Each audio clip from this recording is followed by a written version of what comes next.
I'd be interested to hear your thoughts on class divisions and their dignities, roles, and relations.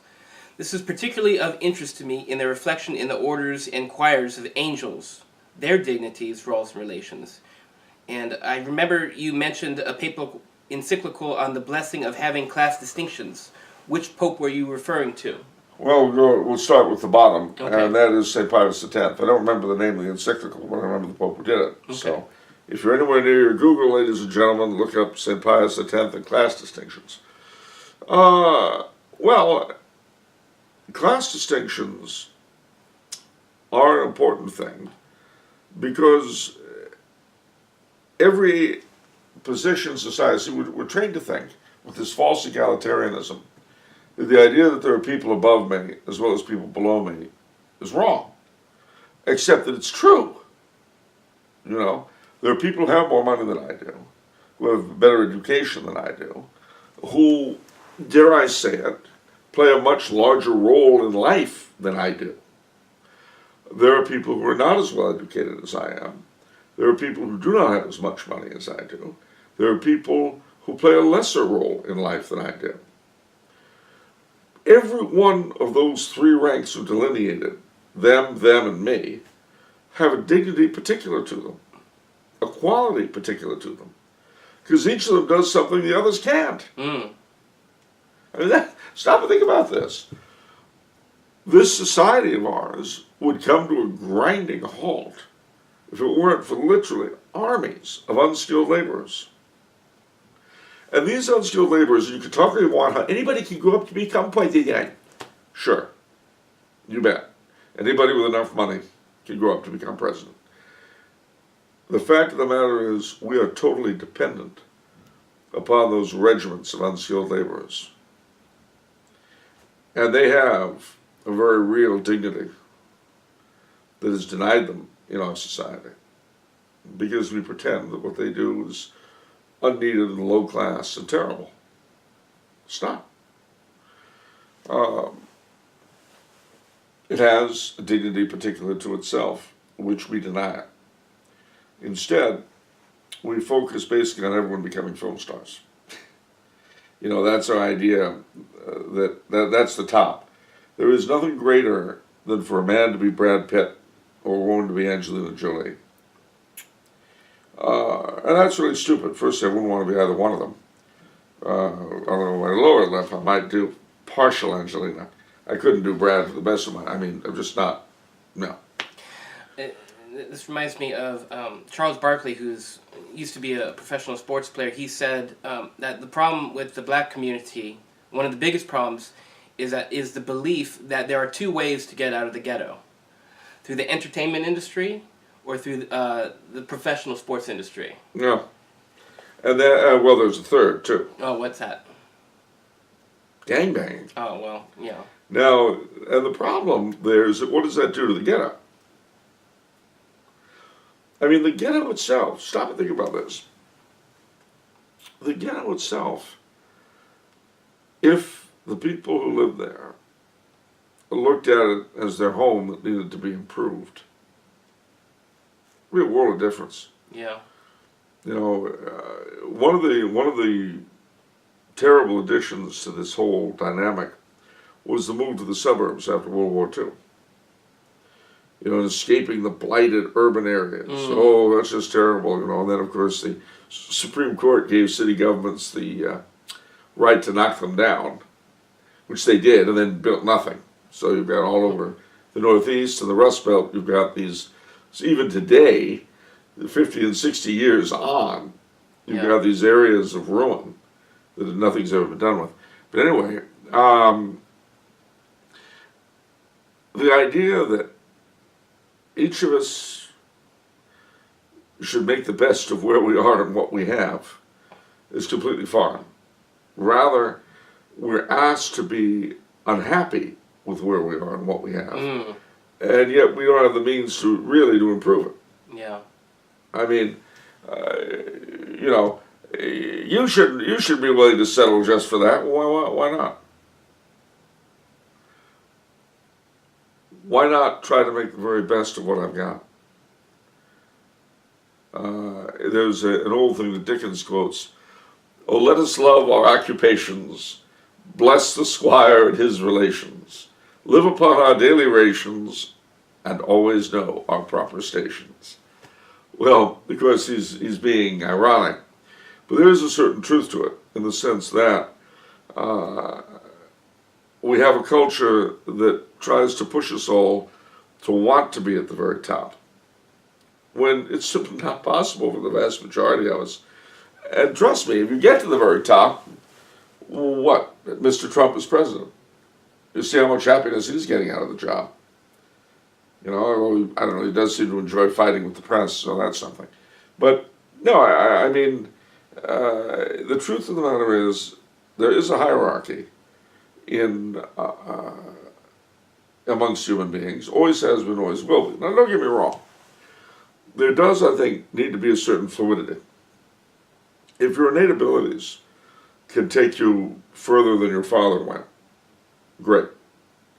But that doesn't happen for the vast majority of people. Most people end up more or less where their parents were. And there are a lot of reasons for that. Their interests. You know, if you grow up in the house of a pipe fitter, and the talk is mostly about pipe fitting and sports, let's see about your interests. Unless you're an odd individual, and believe me, such people exist, you're not going to suddenly wake up one day and think, you know what, I'd love to be a Hollywood lawyer. You look at who Hollywood lawyers tend to be, and oddly enough, they're people, usually, whose parents were in the business. I mean, if you want, the great irony is that nobody preaches this kind of disquieting egalitarianism, this idea that you shouldn't be happy with your lot in life, more than Hollywood. And yet, there is no business more hereditary, more nepotistic than Hollywood. I mean, it's like the House of Lords without the ability to make new ones. You know, I mean, it's amazing. You look into who people are, and of course, and again, there's nothing really wrong with that, because you've got films made by a guy who's like the fourth or fifth generation in his family of filmmakers. You know, maybe he knows a thing or two about making film. Maybe that's true. Of course, given the way that the industry's gone recently, maybe it isn't. But the point I'm making is,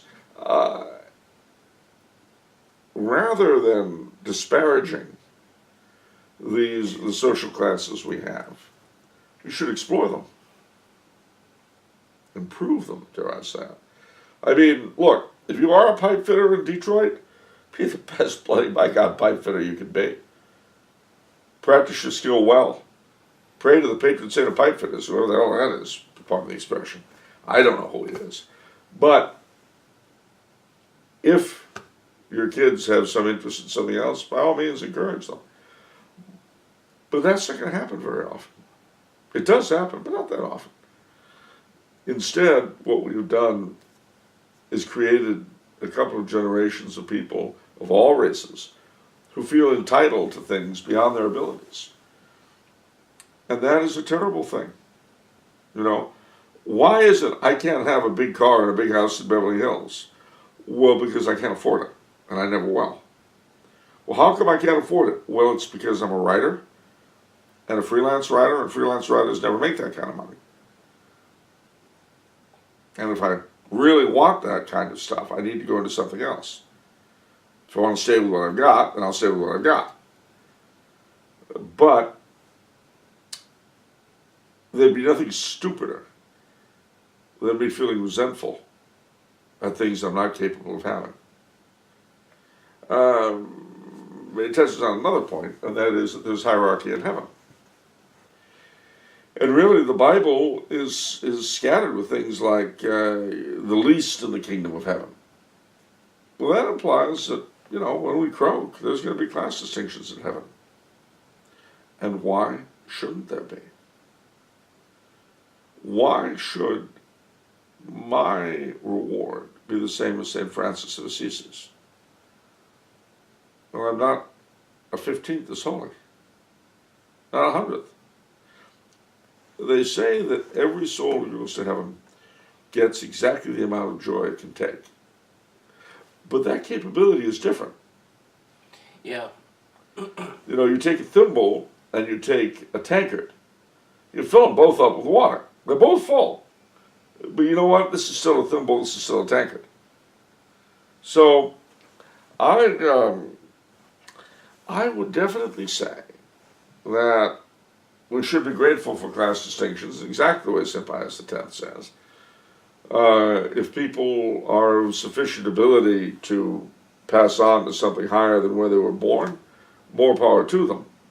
But if not, all honor to them when they're doing a good job, whatever they're doing.